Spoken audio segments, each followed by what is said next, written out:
Wegwe Kahnawà Ronu, Runya Gaya de Ujats, Negi, the Kahnawà COVID-19 Task Force Update. Today is Tuesday, October 27th. Today is episode number 145. I'm in for Joe Delarone. He misses the day we change our look. As you can see behind us, there's a brand new look here at Kahnawà 911 Live on Facebook. And Lloyd Phillips is going to explain that more in detail. Also, to go along with that, we have a new website. www.kahnawake911.com will get you to the website hosted by Cattery Hospital. It's still on, Cattery Hospital is still hosting it. However, you can just get there quicker by checking out the address you see below me. Without further ado, to talk about this new look, new website redirect, Commissioner of Public Safety, Lloyd Phillips.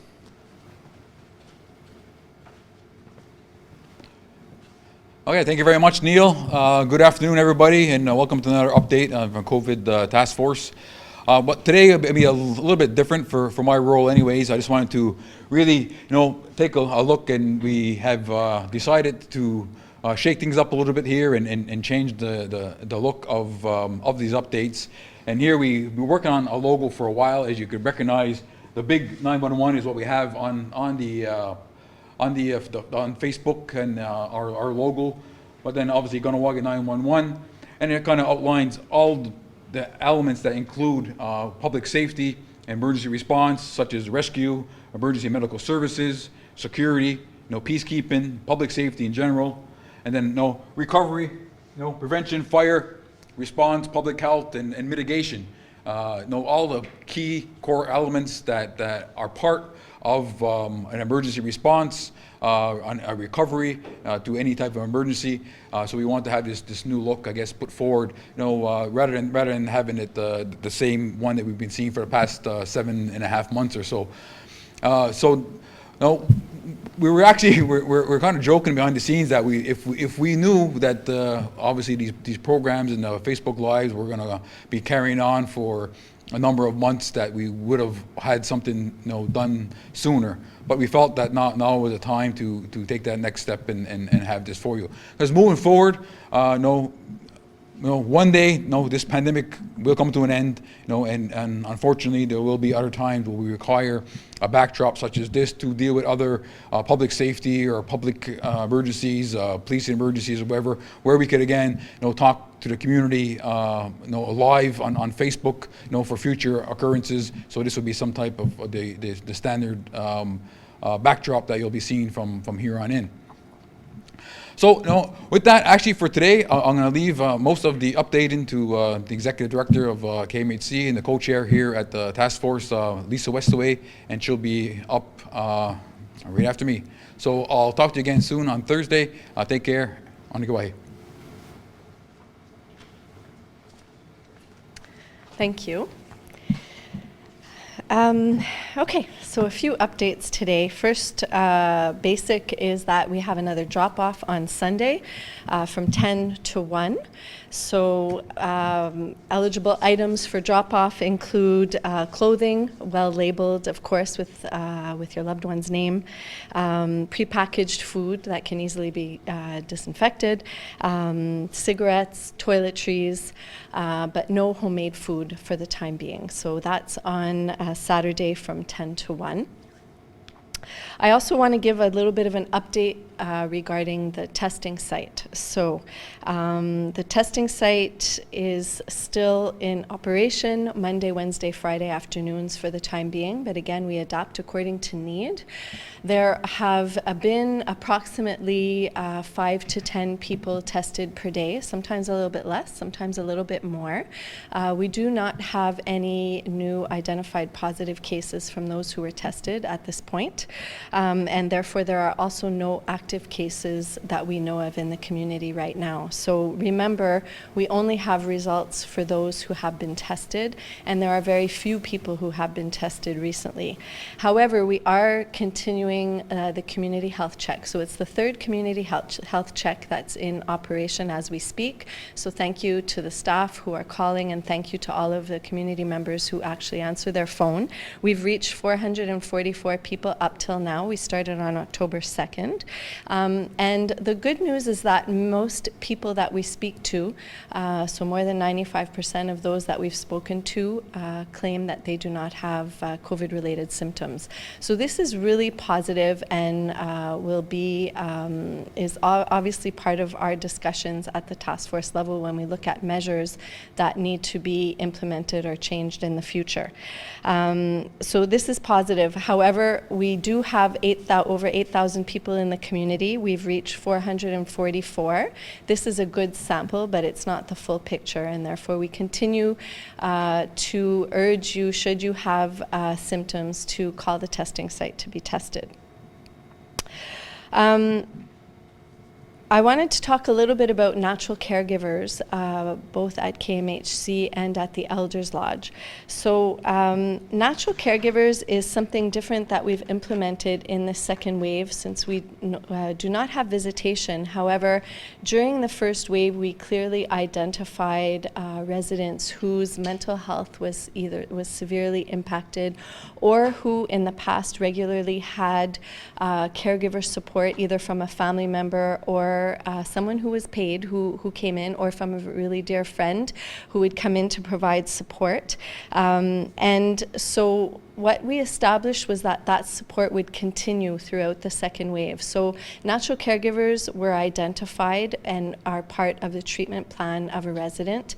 And again, these are people who came in for consistently to provide support, whether it be for hygiene, activities of daily living, psychosocial support, and so these visits are regular and scheduled, and people who come in to provide this support do receive training from our KMHC staff to ensure that they're following all of the regular procedures and safety procedures and hygiene procedures.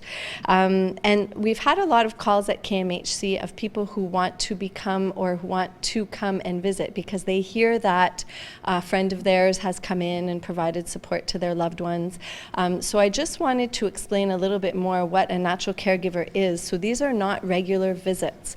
These are actually scheduled visits that are part of a patient or a resident's treatment plan. And it's really important to understand that we do have a quota of number of people that are allowed to be on the floor at a specific time. So these are scheduled visits, and every single person that's on the floor is counted so that we know who's there, when, and how many people. Health checks are done on a regular basis. In fact, the people who are natural caregivers are following the same procedures for daily symptom checks as are all of our employees at the hospital. So we're in a first phase of this natural caregiver plan, and we will be evaluating it and looking at making changes in the future. So again, we follow the health and well-being of all of our residents, and the inclusion of natural caregivers is really part of the treatment plan. And should we see that there is a need for change in the future, then we will be reaching out to family members. And again, we appreciate your calls because it helps us better understand what your availability and capacity is as well with respect to providing that type of support to your loved ones. So I'm going to talk a little bit about psychosocial support and positive expression of the anger or the fear or the anxiety that we're all going through right now. And in fact, this was provided to me from a conference several years ago that Rhonda Kirby attended. It's called My Positive Journal. We actually have this in electronic format as well, and it's on the KMHC website, but you can easily be redirected from the Kahnawà 911 link. And in this document, actually it was created by the Commission, the First Nations of Quebec and Labrador, the Health Commission, and it has several pages that allow people to express in a journal type a book how they're feeling at any particular moment. So there are questions about culture, about your values, about goals and new habits that you may have developed during this crisis and pandemic. And it's actually a positive way that allows us to document the positive things, what may have transformed within us as individuals, within our families, that we want to maintain and keep within ourselves for the future. Because the pandemic has brought about many positive changes for each of us as individuals, if we look deep down. Some negative as well, but there are some positives that we probably can all identify, and this type of journaling allows us to identify a little bit more easily and show some gratitude for those things. So if you are interested, we do have printed copies available at KMHC, and we can have some available also online at the KMHC website. So lastly, I just want to refer to that fatigue that we're all feeling, all of us, everyone at the task force, but every one of us in the community as well, and probably across the world. We're all feeling a fatigue from having rules imposed upon us, from stress, anxiety regarding changes that are continuous in our lives, having no control over our environment. And so it's really, as we've mentioned, important to find positive outlets for this fear and anxiety that we're feeling. And especially because we know that the pandemic is not ending anytime soon. We don't have any timeline about when things might change. We're in a good place in Kahnawà right now, and we honestly do believe that we're in this good place because of all the hard work that everyone is putting into following the measures. However, with this fatigue comes sometimes a desire to kind of let go and to question why we might still have rules in place despite the fact that we're doing so well. So I did just describe the fact that we don't have any active cases, our health check is going well, we're not seeing many people with symptoms being tested. But why are we in that position? It's because we continue to follow really important measures regarding distancing, hygiene, and masks. So despite how difficult these measures are, if we compare what our community with what's happening in the communities surrounding us, we see that that's really not the case right now. So if we look at Quebec, recently, you're probably aware, but they did extend their 28-day lockdown in the red zones. They've also increased 1 day in school, 1 day out of school for secondary 3 students, so that's grade 9, 10, and 11. So they're limiting the amount of time that students are spending in the classroom. We're still close to 1,000 new cases per day in Quebec, although we see stabilizing number of cases in Montreal, in all of the surrounding regions, including Montérégie, which we are a part of. There are increasing cases. We still are seeing approximately 10 deaths per day. And I guess it's really important for us to be aware of this, because the measures that, and the fact that we're such a close-knit community, the fact that everyone's working together and following the directives most of the time is a really, and the fact that we're not, and we have no numbers here compared to what we're seeing in the communities around us, is really a testament to the hard work that we're doing. And it actually is the explanation of why we do still have these measures in place and why we need to maintain them. Because without them, we have a huge risk of kind of looking the way the communities around us are looking. And it's important that we avoid hospitalizations, ICU use, and death as much as possible. Just one death is not something that we want to tolerate here, and therefore we have no choice but to keep measures in place for this time being while we see what's happening around us in order to protect ourselves. So we felt that it was important to give that information to you today. We know that it's not easy. It's not easy for any of us. We are all impacted. And again, what we continue to say, despite the measures, is that on an individual basis, you and your families have to do what works best for you, while keeping in mind all of the safety precautions that you've learned and all of the education and knowledge that you've gained over the past 8 months. So we urge you to check in on your elders, to make sure that your family members are doing well, to reach out for help should you require it, and to focus on the positive and on all your areas of gratitude. Thank you.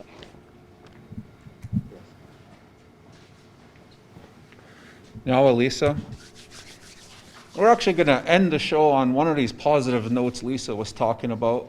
We have a big event coming up, Halloween, and there's a nice little video that our team put together. So we're going to end the show with that video now. Enjoy. And remember to How to have a safe Halloween in 2020. This year, Kahnawà Halloween is for locals only. Hours for trick-or-treating will be from 3 p.m. to 7 p.m. Remember to wash your hands when making goodie bags. Wear a mask when you answer the door. Place hand sanitizer by the door and sanitize between guests. Use tools to maintain a 2-meter distance when giving out treats like a pool skimmer, a cross stick, grabber tool, or a slide. Large, individually packaged items like candy bars, juice boxes, or chips are preferred. Treats should not be distributed from a large bowl. Spread them out on a tray or table. Only go to family and friends that you know are expecting you. Please use the ABCs of trick-or-treating. A. Airway. Protect your family and others by wearing a proper face mask. B. Bubble. Stay within your household bubble. C. Contacts. Do not mix bubbles. When we work together, we can have a safe and spooky Halloween. A message brought to you by the Kahnawà COVID-19 Task Force. How to have a safe Halloween in 2020. This year, Kahnawà Halloween is for locals only. Hours for trick-or-treating will be from 3 p.m. to 7 p.m. Remember to wash your hands when making goodie bags. Wear a mask when you answer the door. Place hand sanitizer by the door and sanitize between guests. Use tools to maintain a 2-meter distance when giving out treats like a pool skimmer, a cross stick, grabber tool, or a slide. Large, individually packaged items like candy bars, juice boxes, or chips are preferred. Treats should not be distributed from a large bowl. Spread them out on a tray or table. Only go to family and friends that you know are expecting you. Please use the ABCs of trick-or-treating. A. Airway. Protect your family and others by wearing a proper face mask. B. Bubble. Stay within your household bubble. C. Contacts. Do not mix bubbles. When we work together, we can have a safe and spooky Halloween. A message brought to you by the Kahnawà COVID-19 Task Force.